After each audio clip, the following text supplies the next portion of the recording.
My dear friends, 4 days ago, just after we entered this new book of the Torah we're in, known as Exodus, Shemot, I found myself uttering words from the opening chapters downtown at the National Civil Rights Museum early Monday morning on Martin Luther King Jr. Day, as thousands of people, parents, grandparents, children were lining up to enter in the cold this national commemorative treasure inside the Lorraine. I found myself uttering the words God said to Moses, Shal na'alecha me'al raglecha ki hamakom asher ata omed alav admat kodesh hu, which means when God says to Moses, Moses, take your shoes off your feet, for the place on which you stand is holy ground. The chills came not only from the weather and on the holy ground we take for granted beneath our feet in Memphis. The chills come from the link to this week's Torah portion and its opening words, Va'era, that's the name of the portion, and God appeared. El Avraham, El Yitzchak, Ve'el Yaakov, Be'el Shaddai, Ushmi Adonai lo nadati lahem, which means, I, the one God, appeared to Abraham, Isaac, and Jacob as El Shaddai, but they didn't know me as Adonai. But now that I've heard the moaning of these Israelite slaves and being held in bondage by the Egyptians, I, God, have remembered my eternal covenant. So please tell them, Moses, that I, the Lord, will free you and deliver you from the cruel bondage they and you are in. That's the opening of this week's Torah portion. Martin Luther King Jr. was not only slain on the balcony of a hotel in downtown Memphis. In case we forgot, he actually chose this story of God wanting all people free. This week and next week's Torah portion recalled every Passover. He chose this portion as the script for the entire civil rights movement. No matter what color you are, no matter what faith you practice, no matter what your own tribal concerns may be, a child of God has not started living, King said, until he can rise above the narrow confines of his individualistic concerns to the broader concerns of humanity. As we move through the story, you all know of the 10 plagues and stubborn Pharaoh's stone-cold heart not letting the enslaved go free as the plagues rain down. This week's Torah portion gets us through plague 7, hail, with locusts coming next week, darkness, and the final death of the firstborn among Pharaoh's people, which, as you know, finally convinced Pharaoh to let our people go. But in this familiar Torah story, there is a contradiction that has been the subject of many rabbinic commentaries. You see, in Genesis, God said to Abraham that the Israelites will be slaves in Egypt for 400 years, and yet we see in the Torah this week and next that the Israelites are taken out of slavery at the end of 210 years. That's a 190-year difference. How can you reconcile these two statements? Many different explanations have been given by the rabbis for thousands of years. Among my favorites is the suggestion that God felt that after 210 years, an intervention was necessary upon seeing that the Israelites had reached the lowest stage of exile. What is the lowest stage of exile? Reb Simcha tells us what it means by a word pun.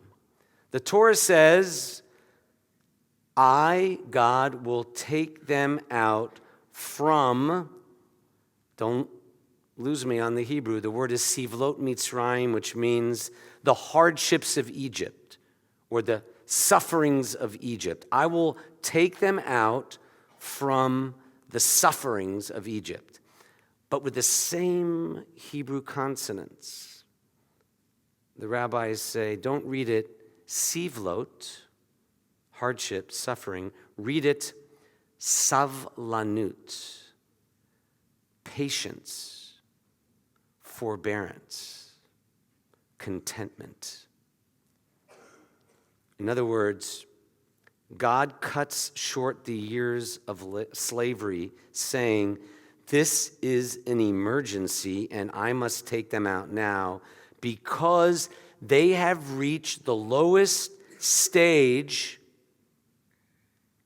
of slavery. They've gotten used to it. They've become too patient about being slaves.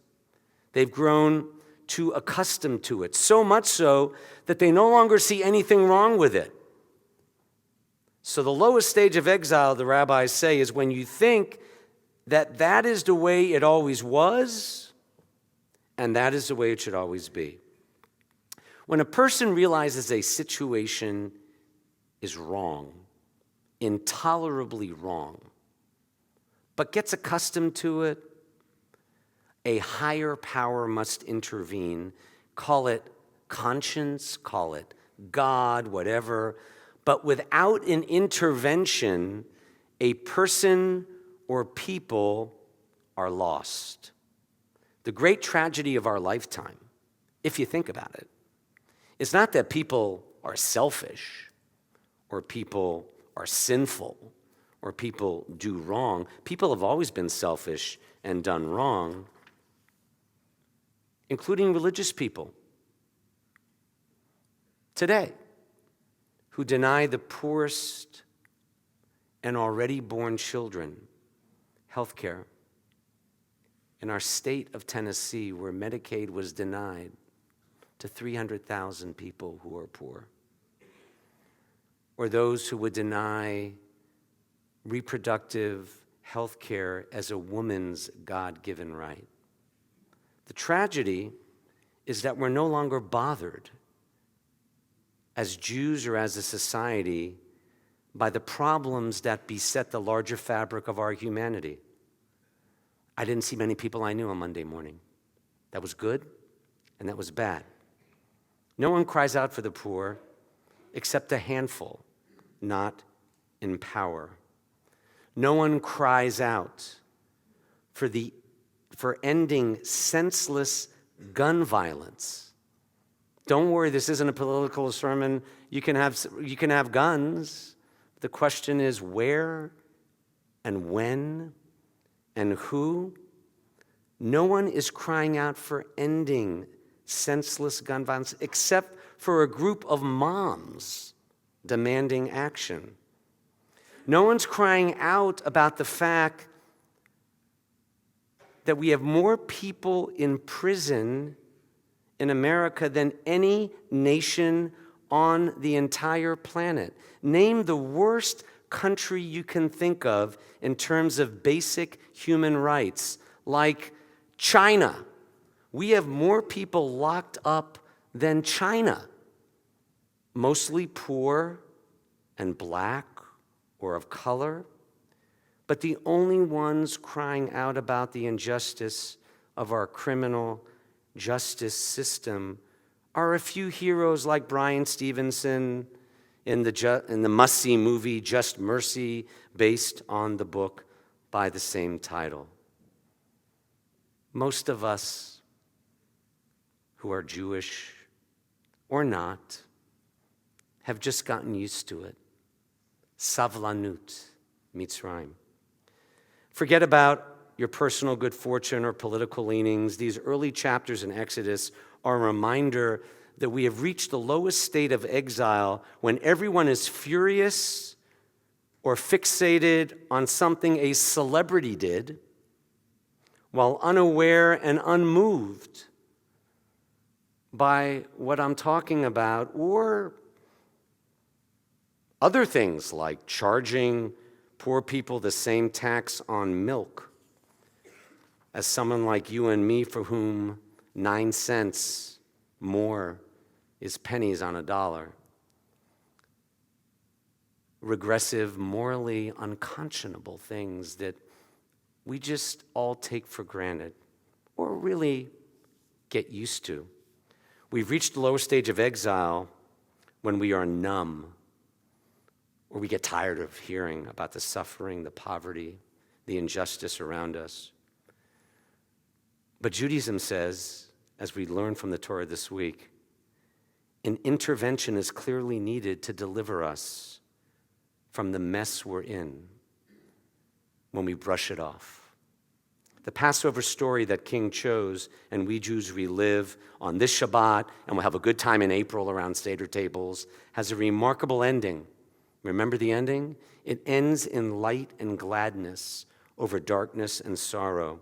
And that's why the holy ground I spent Monday at does not end with the tragedy of King's assassination in Memphis. Out of the ashes of that horror arose the only museum in our nation devoted solely to civil and human rights as a catalyst for positive social change. And that idea is rooted in this week's Torah portion, the story of our exodus as a people. You see, we Jews, if you want to understand it in 2 words, we are ethical optimists. Ethical optimists. We believe that goodness, justice, and right will prevail over moments of darkness, meanness, and cruelty. And we also teach that the greatest sin of all is complacency and indifference. Indifference to evil. Indifference to the suffering of others. Indifference to the voice of conscience was unthinkable to the precepts of our Jewish faith. Don't take it from Greenstein. This is why even God couldn't take it anymore, according to the rabbis, and God intervened. Poor Moses, Prince of Egypt, gave up the good life, suffered the disrespect, scorn, and ridicule of other people, from evildoers like Pharaoh to members of his own people. But as here we are still talking about him 3,000 years later, Moses. Here we are talking about King 51 years after he was assassinated. I guess what we've learned across the ages, that what really matters is the courage and willingness to speak up for the dignity and freedom of total strangers, like Moses did, like King did, to care for your fellow human being in deed, not rhetoric or tuning out. Moses, by the way, in case you didn't know, he stuttered. He had a learning impediment with his speech.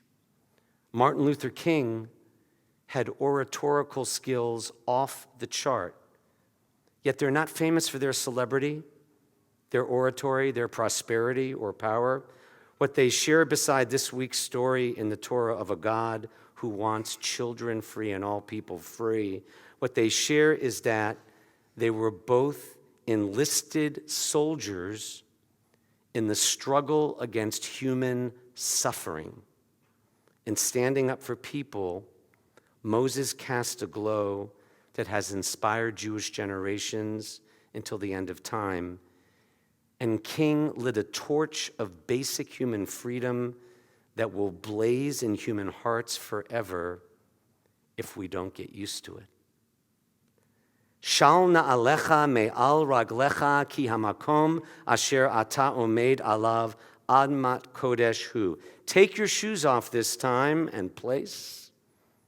Wherever you are, every second, every minute, every hour, every day, and realize that whether you live 120 years like Moses or only 39 years like King, let's remember, as our cantor will now lead us in the words of this Torah verse, let's remember that all of life,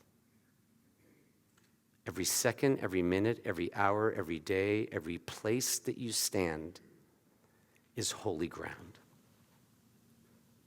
Amen.